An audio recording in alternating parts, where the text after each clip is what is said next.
for two people who are charged in that 2015 quadruple murder in Pendleton. 6 stab wounds to her neck, brutal manner. But who would harm the elderly this way? The lights were off, but she heard the television was on. She flipped on the lights and found only horror. On November 2nd, 2015, Amy Vardy walked in on her parents and elderly grandmothers in their 3-bedroom house, shocked to see blood everywhere. Amy found her mother, Kathy Taylor Scott, 60, her grandmother Violet Taylor, 82, her stepfather Mike Scott, 58, and Mike's mother Barbara Scott, 80, slain in an exceptionally brutal manner. But who would harm the elderly this way? Especially considering nothing of value appeared to have been taken. No sign of breaking or entering, nothing suspicious. Could it be someone they loved and trusted? Mike and Kathy lived in a trailer in Columbia, South Carolina with their 2 mothers. They had dated in junior high but fell out of contact. Love blossomed again when they ran into each other, and it was meant to be. They were the most caring people one could think of and looked out for their friends and family. Kathy, an outdoorsy person, loved being up and about. Her mother, Violet Taylor, trusted her with all her money, especially since her husband had passed and left her with some property. Mike's mother, Barbara Scott, was an active member of the church and took care of children in the nursery. She and Violet got along very well and chose to spend their days peacefully living together with their children. On the same property, Kathy's daughter, 32-year-old Amy, and her fiancé Ross Vardy lived in a single wide trailer. Amy's daughter and son also lived with her, and Ross. The 2 homes were less than 50 yards apart. Amy's mother and stepfather took care of her children, raising them as their own, from clothes to doctor appointments and even father-daughter dances at school. Mike and Kathy were very involved grandparents. Amy had a rebellious streak and several ex-husbands before getting involved with Ross Vardy. Ross, 28 at the time, is described as a likable man. He was a Marine with specialized combat training for guarding embassies. He was given rewards for his service. In 2015, the church held a 4th of July celebration, and Mike and Kathy took Amy's children to attend. Upon returning home, they found Amy and Ross hosting friends and drinking. Mike and Kathy tried to take the children away from the situation, leading to a confrontation. Amy kept her children, insisting they were hers, and forbade the grandparents from seeing the children again. Amy and Ross were avid Facebook users, and their social media activity provided key insights into the deteriorating relationship between Amy and her parents. This was evident in various Facebook posts and messages exchanged between Amy, her parents, and other family members.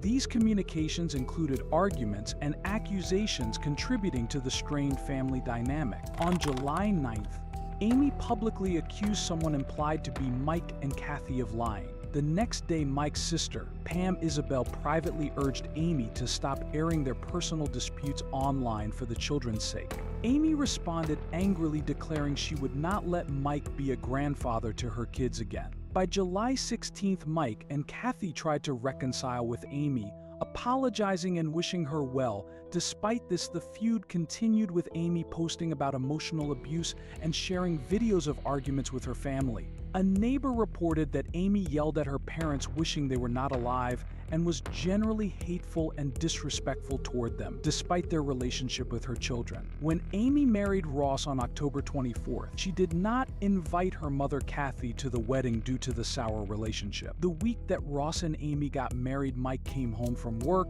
and knocked on their door. He apologized to Amy, explaining that not seeing the grandchildren were deeply affecting Kathy and Violet. Following this apology, Amy began visiting Mike and Kathy's house again. She promised them that when they picked up the children from Ross's parents' house the next weekend, they would be able to see them the weekend of the tragedy. Amy's children were out of town at Ross's parent house. After a couple of days of not seeing her family, Amy was immediately concerned. On November 2nd, 2015, Amy went to check on them. The lights were off, but she heard the television was on. She flipped on the lights and found only horror. She immediately dialed 911 at 12:30 p.m., asking them to come to their home on Refuge Road in Pendleton. The crime scene was incredibly bloody. When the officers got there, they could only see gunshot wounds at first, the faces of the victims riddled with bullet holes, but then they saw that their throats had been slit all the way across. It was a unique crime, because the perpetrator switched them weapons. The victims appeared to have been stabbed and then shot. There was evidence to suggest a massive struggle and no signs of forced entry. Investigators at the time believed that whoever took the lives of the victims had been let into the house. Investigators also noticed a shelf tipped forward in the main bedroom closet, suggesting that something heavy had been removed from it. The theory was that a safe containing cash had been stolen. Several people were aware that Mike Scott kept money in the house. This was common knowledge. Amy was seen as the grieving family member until officers came across $67,000 in cash when they searched Amy's trailer. The money was wrapped and separated by denomination, which was how Mike Scott kept his money. The couple claimed the money was savings plus profit from their dog grooming business, but that did not seem plausible. The detectives found an unopened bucket of Halloween candy near the door. The detectives then assumed that the family was likely slain. On October 31st, a table with toys had been set up in the living room, indicating Mike and Kathy was expecting a visit from Amy's kids, who had been kept away for months. Amy and Ross were nearby in their trailer with her children out of town, but it appeared the grandparents were expecting the children to visit. There were defensive wounds on each victim's hands, confirming that they fought back against their attacker. Mike was found face down in the living room in a large pool of blood, suggesting he bled out. There were 6 large cuts to the left side of his neck, each from a long knife blade. Additionally, he had a gunshot wound behind his left ear. In the living room, the 2 elderly women lay side by side, Violet Taylor on the outside and Barbara Scott on the inside. Violet suffered a near decapitation with a wound stretching almost completely across her neck. She also had 2 gunshot wounds to her head and defensive wounds on her left hand. A testament to her fighting spirit, Barbara Scott had the most injuries of all, with approximately 6 stab wounds to her neck, chest, and left shoulder, and a close-range gunshot wound behind her right ear. The severity of the knife wounds to Barbara and Violet were particularly distressing considering their age and vulnerability. Kathy Scott was found in the bedroom, stabbed in the right lung through a major blood vessel, causing significant internal bleeding. The wound was 9 1/4 in deep and had a rectangular bruise consistent with a combat-type knife with a hilt or guard. She also had 2 gunshot wounds. It also appears that she was reaching for a gun before falling over, a backpack, and a pillow. The area where she was found explained what happened. Footprint was leading up to the hallway on the carpet. She was likely stabbed and fled to the bedroom where she got shot. This cash, later found in Amen Ross's trailer, matched the serial numbers of the money in the picture, further implicating them in the crime. Amy behaved suspiciously during the funeral while everyone was crying and upset. She was wearing red with an icy demeanor. When Violet's niece came to pay her respects, Amy met her with a stony sentence, "I did not do it." Right after the funeral, she cleared out the entire house, getting rid of all the bloody carpets and all the evidence. But the couple came under scrutiny only 3 years later in 2018. Amy filed to get all the evidence gathered from the house back. This included vehicles and firearms as well as money. That is when she got on the investigators' radar. Her behavior was suspicious and her spending more so. Police had to build circumstantial evidence, and in order to do that, they had to go over the couple's financial records. The main chunk of money came from Ross's disability check, as he was discharged from the Marines in 2013, which was $25,000. They had $177,000 from their dog grooming business, Styles for Miles, and a $5,000 income tax refund. In 2013, Ross bought a $144,000 truck, followed by a $5,800 Mustang. He also purchased 2 Harley-Davidsons for $115,000, totaling $35,000. However, his disability settlement was only $25,000, creating a deficit of $10,000. There were messages indicating that the couple had trouble meeting rent in 2015, as they had only $40 in their business account. Next, it was noted that they had to pay $7,000 on the 1st of November 2015. Surprisingly, they had the money a few days after tragedy struck their home.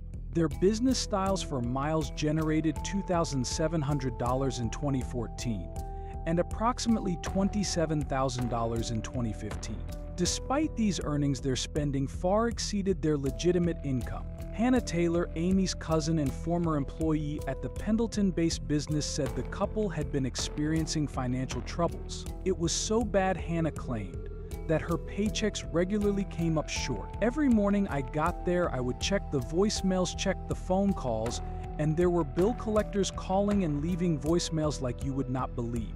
Hannah was fired from Styles for Miles just a month or two before the slayings after she confronted them about not being paid for her work. She also claimed she saw a large military-style knife in Amy's vehicle, which drew suspicion, since it was believed that whoever took the life of the victims used a military knife. On September 4, 2015, Ross sent his wife a text stating, "Honey, please do not spend any more money. We only have $40 left in the business account." In an October 15, 2015 text from Amy to Ross, Amy stated that people were at the shop raising hell about the rent. Ross responded, "What would you like me to say to them, babe? I mean, at the moment we do not have the money." Another Styles for Miles employee, Roxy Voorhees, said Amy was the decision maker in her relationship with Ross. Amy had a deep-seated hatred for her mother because Kathy took her biological father off life support following a tragic incident when he was crushed by a car.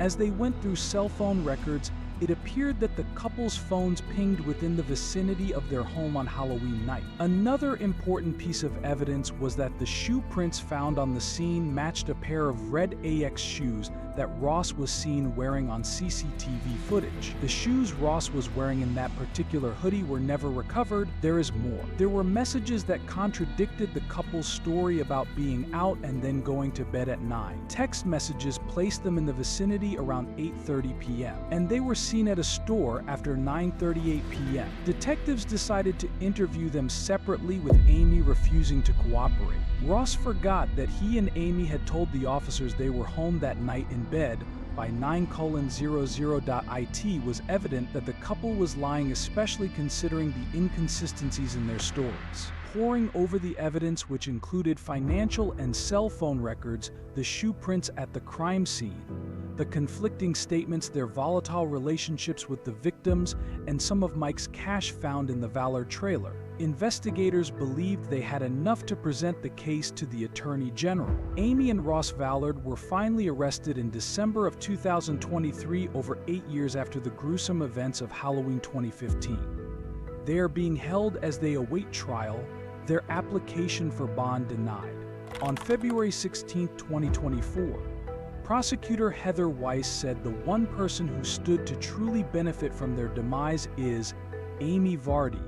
She said Amy quickly cleaned up the crime scene and moved her family into the home. Investigators do not know what Amy did with the money she received as inheritance. Mike Scott's sister Pam Isabella is grateful for finally getting justice after losing her mother and brother Sue violently. Amy and Ross, the bloodthirsty lovers, let their greed and hatred blind them.